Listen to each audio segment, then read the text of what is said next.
देखते हैं हम लोग यहाँ पर इंटर आर्ट्स टेस्ट एग्ज़ाम हुआ हिस्ट्री का, जिसमें कि दो शासक के बारे में पढ़ेंगे।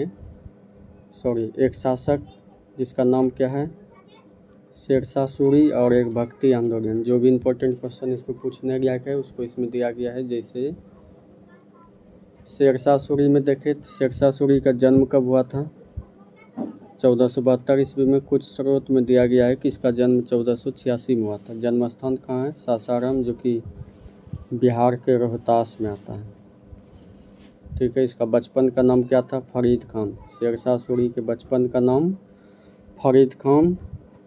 उत्तराधिकारी, शेरशाह सूरी का उत्तराधिकारी कौन हुआ, तो इस्लाम शाह सूरी। और शेरशाह सूरी ने किस वंश का स्थापना किया था, सूर वंश का। शेरशाह सूरी ने मुगल वंश पर ही सूर वंश का स्थापना किया था। जैसे बेलीग्राम का युद्ध हुआ था 1540 ईस्वी में। इस युद्ध के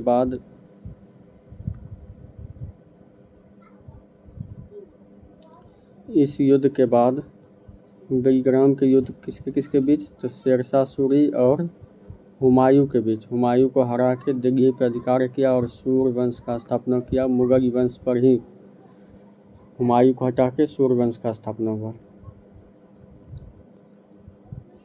तो सूर वंश का स्थापना किस युद्ध के बाद, 1540 में बेलीग्राम के युद्ध के बाद।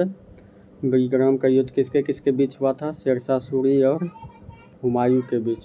किसके बीच, तो शेरशाह सूरी और हुमायूं के बीच।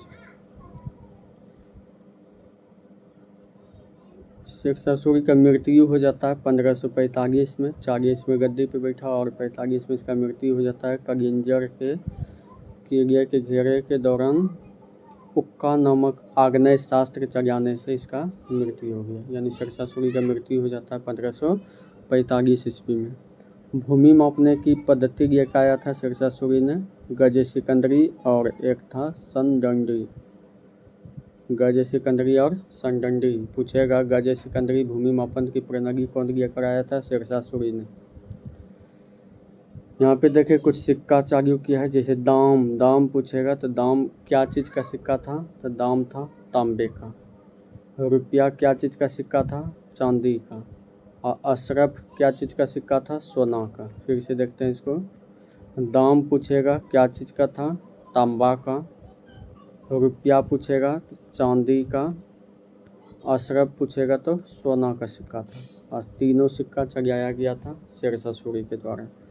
कभी कभी पूछेगा किसी रुपया किसने शुरू किया था, शेरशाह सूरी ने। आगे देखें। कतब प्रथा, कौन कौन सी प्रथा शेरशाह सूरी शुरू किया था भारत में, देखते हैं। डाक प्रथा, कौन सी प्रथा, डाक प्रथा। घोड़ा दागने की प्रथा, बहुत ज़्यादा पूछे जाने वाला क्वेश्चन है। घोड़े दागने की प्रथा किसने शुरू किया था, शेरशाह सूरी ने। सैनिक का होलिया लिखने की शुरुआत, किस सैनिक का चेहरा कैसा है दिखने में, कैसा हाइट कैसा है, सब लिखने का शुरुआत किया था किसने, शेरशाह सूरी ने। आगे देखिए इसका मकबरा कहाँ है, तो सासाराम में। सासाराम में यह झील के बीच में बहुत सुंदर बनाया हुआ मकबरा है। कहाँ पे, सासाराम। सासाराम कहाँ है, रोहतास में। रोहतास यानी बिहार।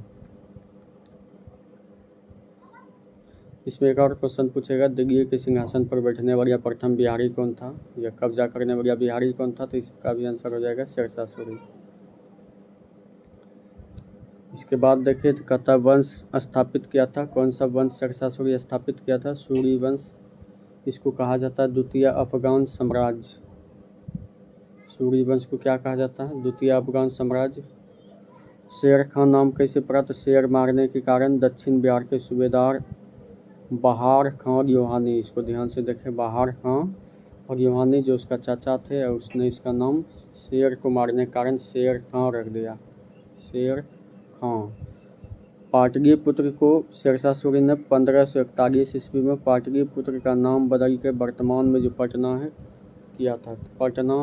पाटलिपुत्र से पटना नामकरण किसने किया, शेरशाह सूरी ने।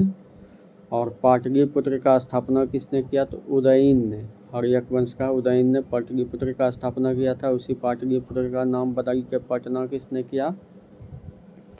तो कौन किया था? शेरशाह सूरी ने। वर्तमान में बिहार का राजधानी कहाँ है? पटना। इसका पिता कौन था? हसन खां सूरी। शेरशाह सूरी के पिता का नाम हसन खां सूरी, जो सासाराम का जमींदार था। कार्यकाल देखे तो 5 वर्ष। कन्नौज के युद्ध के बाद गद्दी पे बैठा। मुगल वंश में ही अपना एक वंश स्थापित किया जिसका नाम क्या था? सूरी वंश। और आग्नेय अस्त्र उक्का नामक आग्नेय अस्त्र चलाने के कारण 1545 में इसका मृत्यु हो गया। अब देखें भक्ति आंदोलन। भक्ति आंदोलन में देखते हैं शंकराचार्य के बारे में। सिद्धांत कौन सा दिया था? तो अद्वैतवाद। क्वेश्चन पूछेगा अद्वैतवाद का सिद्धांत किसने दिया था? शंकराचार्य ने। पीठ स्थापित किया, 4 पीठ भारत के चारों दिशाओं में। जो पीठ है बद्रीनाथ, द्वारका, पुरी, श्रृंगेरी, 4 पीठ का स्थापना शंकराचार्य द्वारा किया गया था। शारदा पीठ गुजरात के द्वारका में है। रामानंद के बारे में देखा है तो रामानंद के बारे में कह रहा है कि श्रेय दिया जाता है। क्या चीज़ का श्रेय इसे दिया जाता है? तो उत्तर भारत, दक्षिण भारत से भक्ति आंदोलन को उत्तर भारत में लाने का काम किसने किया था? रामानंद ने। यानी दक्षिण भारत से भक्ति आंदोलन को उत्तर भारत में किसने लेकर आया था? रामानंद ने। इसके शिष्य संख्या कितना था? 12। शिष्यों की संख्या 12। कुछ प्रमुख शिष्य है जैसे कबीर, रैदास, धन्ना, पीपा, सेना। कहेगा रामानंद के शिष्य कौन कौन थे? कबीर, रैदास, धन्ना, पीपा और सेना। कभी कभी पूछेगा कबीर किसके शिष्य थे? तो ऑप्शन चुनना है रामानंद। आगे देखिए कबीर के बारे में कहता है कबीर का वाणी संग्रह को क्या कहते हैं? बीजक। क्या कहेंगे? तो बीजक कहते हैं। क्वेश्चन पूछेगा कि बीजक का संबंध किससे है? कबीर से। या पूछेगा कबीर के वाणी संग्रह किस में है? बीजक में। इसका 3 भाग है। एक है सखी, शबद, रमैनी। बीजक के 3 भाग, सखी, शबद और रमैनी। कबीर का जन्म तो कहीं और हुआ था, कुमारी ब्राह्मण की गर्भ से, जिसके कारण इसको फेंक दिया गया था। फेंकने के बाद एक दंपत्ति नीरू और नीमा नामक जोड़िया दंपत्ति ने इसको लिया गया उठा के, पालन पोषण किया, बड़ा किया और नाम भी कबीर उसी ने रखा था। आगे देखें गुरु नानक के बारे में। कहता गुरु नानक का जन्म कहाँ हुआ था? तलवंडी, जो ननकाना साहिब अभी कहा जाता है उसको, पाकिस्तान में। मृत्यु कहाँ हुआ? करतारपुर। ये भी कहाँ है? पाकिस्तान में। दक्षिण भारत में विष्णु के उपासक इसकी संख्या, चाहिए दूसरा है, इसका आंसर है। सिख धर्म के अंतिम गुरु कौन थे? गुरु गोविंद सिंह। सिख धर्म के अंतिम कहे या 10वें गुरु कहे तो कौन हो जाएगा? गुरु गोविंद सिंह। यानी सिख धर्म में गुरुओं की संख्या कितनी हुई? 10। ठीक है। और इसका जन्म पटना में हुआ था। पटना में सिखों के 10वें गुरु का जन्म स्थान कहाँ है? तो पटना। अलिबार क्या है? तो दक्षिण भारत में भक्ति आंदोलन का शुरुआत हुआ था जिसमें 2 तरह के संत थे, एक अलिबार और एक नैनार। जो विष्णु का पूजा करते थे वो सब हरिवार, और जो शिव का पूजा करते थे वो नैनार। तो दक्षिण भारत में विष्णु का उपासक को क्या कहा गया? हरिवार। इसकी संख्या कितनी थी? 12। और शिव के उपासक को क्या कहा गया? नैनार, और इसकी संख्या कितनी थी? 63। इसके बाद यहाँ देखें तुलसीदास के बारे में। तुलसीदास का रचना क्या क्या है? तो तुलसीदास का रचना में देखिए तो रामचरितमानस, विनय पत्रिका, दोहावली। ज़्यादा याद रखना है रामचरितमानस।